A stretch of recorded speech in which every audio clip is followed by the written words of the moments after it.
नमस्कार दोस्तों, आपका धन्वंतरी कृपा हेल्थ सेंटर में बहुत बहुत स्वागत। तो पिछले वीडियो के अंदर मैंने बताया था कि कुछ लेप के बारे में जो अति पौराणिक हैं और जिनका आपको 100% जो है रिजल्ट मिलता है। तो दोस्तों, सबसे पहले मैं सभी माता भाइयों बहनों से यही निवेदन करूंगा कि आप इस वीडियो को ज़्यादा से ज़्यादा लाइक करें, शेयर करें और इस चैनल को भी जरूर सब्सक्राइब करें। दोस्तों, शेयर करने का मतलब ये होता है कि बहुत सारे लोगों तक वीडियो जाएगा तो बहुत सारे लोगों को इसका फ़ायदा मिल सकता है। हालांकि दोस्तों, कुछ टाइम से हमारे जो चैनल है उसके ऊपर जो वीडियोज़ के व्यूज़ हैं वो कम जा रहे हैं, लेकिन दोस्तों मैं कभी आयुर्वेद से बाहर नहीं जाता। अब जो ऐसे कभी कोई नंबर भी नहीं डालता कि सलाह लेनी है, कुछ करना है, लेकिन मैं नंबर भी इसीलिए डाल देता हूँ कि कोई किसी को प्रॉब्लम हो तो वो बात कर सकता है। दूसरी बात, जिनके वीडियो वायरल होते हैं, उन्होंने डॉलर कमाने हैं दोस्तों, तो मुझे अपने आयुर्वेद के ऊपर ही चलना है, मैं उसी के अनुसार चलता हूँ। और दोस्तों, बहुत सारी चीज़ों के ऊपर जो बताते हैं कि इसके अंदर ये चीज़ डली है, ये चीज़ डली है। दोस्तों, आपको किसी एग्ज़ाम में नहीं बैठना है, कोई पेपर नहीं देना है कि आपको वो पता होना चाहिए कि इस चीज़ के अंदर क्या है।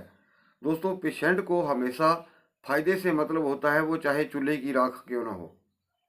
तो दोस्तों, मैं अब यही कहूँगा कि जो मैं तरीके बता रहा हूँ, ये लिखने वाली चीज़ें हैं, आप इसको लिख सकते हैं।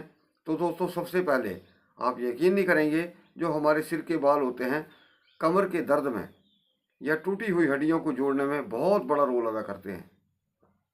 दोस्तों, मेरे घर से एक बहुत बड़े बुजुर्ग थे, उनका जो पोता था वो मेरा क्लास फेलो था, मतलब मैं सहपाठी था, साथ में पढ़ते थे। अब उनको भी गुजरे हुए ज़माना हो गया।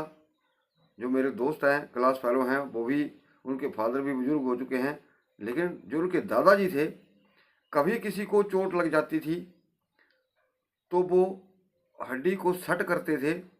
सट करने के उपरांत वो क्या करते थे कि जैसे सिर के बाल होते हैं, इसमें ये नहीं है कि लेडीज़ के मिले जेंट्स के मिले, तो उनको उनका जैसे एक गौज बना करके वहाँ बांध देते थे। और ये इतना प्रभावशाली नुस्खा है दोस्तों, अगर किसी को स्पाइन में बहुत ज़्यादा पेन है तो आप उन बालों का, आपको बाल जो है कहीं सैलून में मिल जाएंगे, कहीं ब्यूटी पार्लर में मिल जाएंगे, तो वहाँ से आप बाल ले सकते हैं। तो अगर आप उनका एक गॉज बना करके कमर में बांध लेते हैं, रात को बांध दीजिए, सुबह उसको खोल दीजिए, आप देखेंगे कि रात को आपको कितना दर्द था और सुबह कितना हुआ। ये दोस्तों बुजुर्गी नुस्खे हैं और आयुर्वेद के नुस्खे हैं ये। अब इसके बाद दोस्तों एक और चीज़ बोलूँगा मैं आपको, जिनकी टांगें सुन है या जो भी है, वो भी जो नुस्खा बताने वाला हूँ वो भी इसका प्रयोग कर सकते हैं। भगवान करे कि वो ठीक हो जाएं। लेकिन ये चीज़ें, ये जो मैं चीज़ बता रहा हूँ दोस्तों, ये लंबा प्रोसेस होता है। अगर आप सोचें कि 2-4 बार करने से फ़ायदा हो जाएगा, ऐसा नहीं होता है। लेकिन इतना ज़रूर कहूँगा कि अगर आप लगातार करते रहते हैं तो उससे आपको फ़ायदा होगा। जैसे मैं अब लेप बताने वाला हूँ आपको, तो आपने जो स्पाइन है आपकी, अगर कमर में दर्द है, सर्वाइकल है, या कमर से नीचे जो आपका हिस्सा नहीं चलता है, आप चिकनी मिट्टी लाएं, उसको गर्म करें, उसके अंदर आपने कम से कम 20 ग्राम सौंठ पाउडर को मिला देना है। और मिला करके आपने उस मिट्टी को पूरी स्पाइन के ऊपर, यानी कि जितनी एक, जब कोई कट लग जाता है किसी ये को, तो कम से कम वो 4 अंगुल की मोटी चौड़ी पट्टी जो है, आप स्पाइन के ऊपर ऊपर से नीचे तक उसको चढ़ा दें। और मोटी कितनी होनी चाहिए? मोटी होनी चाहिए जितना ये हाथ ये मोटा है, यानी कि मक्की की रोटी के बराबर।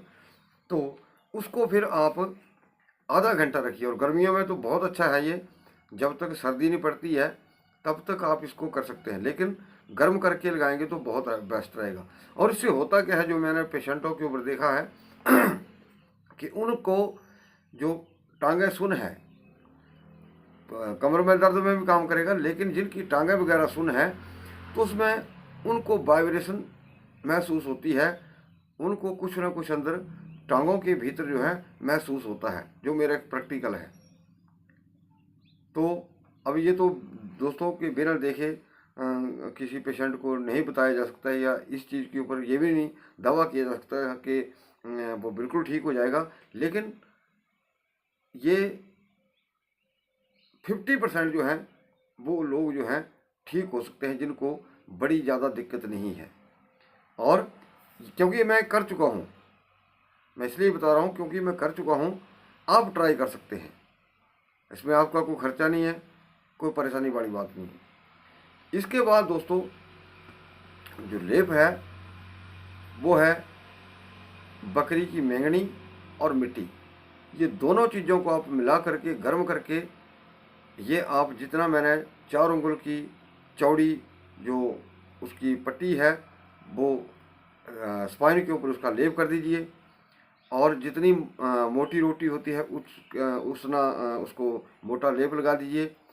आपको दोस्तों कुछ ना कुछ, मतलब मैं दावे से कह सकता हूँ कि आपको आराम मिलेगा।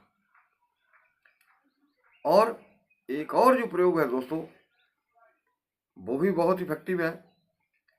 अगर आपको कहीं चोट लग जाती है स्पाइन में, या कहीं भी घुटने में कहीं भी चोट लग जाती है, या स्पाइन में भी दर्द है, ये प्रयोग भी बहुत अचूक है, आप इसका भी इस्तेमाल कर सकते हैं। तो करना क्या है आपको, ये अगर आपको कच्ची हल्दी मिल जाती है उसको आप अच्छी तरह से ग्राइंड कर दीजिए मिक्सी में। ग्राइंड करने के उपरांत दोस्तों उसको सरसों के तेल में डाल दीजिए और हल्की आंच के ऊपर उसको पकाना शुरू कर दीजिए। अब उसके अंदर फिर डालना क्या है आपको, नमक कोई सा भी चलेगा, अगर सेंधा हो तो बहुत बढ़िया है, सेंधा नमक डाल दीजिए। और साथ में आपको बारीक पिसा हुआ, आपको जो जायफल का पाउडर होता है, जायफल का पाउडर आपको कम से कम जितना आप लेप बनाना चाहते हैं उस हिसाब से डाल दीजिए। चाहे आप चम्मच का 1/4 डाल दीजिए, चाहे आधा चम्मच डाल दीजिए, यानी कि जितना आप उसका लेप ज़्यादा बनाएंगे उस हिसाब से आप डाल सकते हैं। मान लीजिए आपको 6 बाई 6 इंच के ऊपर ही आपको वो लेप लगाना है, तो आप उसके अंदर जो चम्मच का आधा चम्मच, छोटा आधा चम्मच डाल सकते हैं आराम से, तो या 1/3 डाल सकते हैं। फिर आपको अंत में क्या डालना है, उसको अच्छी तरह गर्म करते जाइए। जब वो थोड़ा सा ब्राउन होने लगे, हल्दी का वो पेस्ट, उसके अंदर डाला नमक और जायफल का पाउडर। लास्ट में डालिए आप उसके अंदर एक कपूर की टिक्की लीजिए, अच्छे वाला लेना। तो कपूर की टिक्की को आपने बारीक पिसी हुई वो उसके अंदर मिला दीजिए। और ये कब मिलाना है, जब उसको आप नीचे उतार लेंगे। इस लेप को उतारने के उपरांत आप उसका कहीं भी लेप लगा सकते हैं जहां आपको चोट लगी है या स्पाइन में दर्द है, आप इसका प्रयोग कर सकते हैं। दोस्तों कोई भी तेल है या कोई भी ट्यूब है, अगर किसी को बहुत ज़्यादा चोट लगी है तो ये हड्डियों को भी रिलैक्स करता है और मसल को भी, या नस नाड़ियों के जो गंदा खून जम जाता है कई बार वहाँ पे, उसको भी ये साफ कर देते हैं। हल्दी इतनी बड़ी चीज़ है। अगर आपको किसी कारणवश कच्ची हल्दी नहीं मिलती है तो आप पिसी हुई हल्दी का भी प्रयोग कर सकते हैं, और उसको आपने सरसों के तेल में ही यूज़ करना है। और करने को आप जैतून का तेल भी लगा सकते हैं, लेकिन सरसों का तेल जो है वो आपके लिए थोड़ा इजी रहेगा, सस्ता भी रहेगा। तो दोस्तों अगर आप इस तरह से, साथ में दोस्तों वातनाशक दवाइयाँ भी चलती हैं, ये नहीं कह रहा हूँ कि इसी से आप बिल्कुल ठीक हो जाएंगे। जो आयुर्वेद की देसी दवाइयाँ होती है वातनाशक, वो भी साथ में चलें। तो ये जो मैंने आपको तरीके बताए, ये निश्चित तौर पर आपको लाभ देने वाले हैं।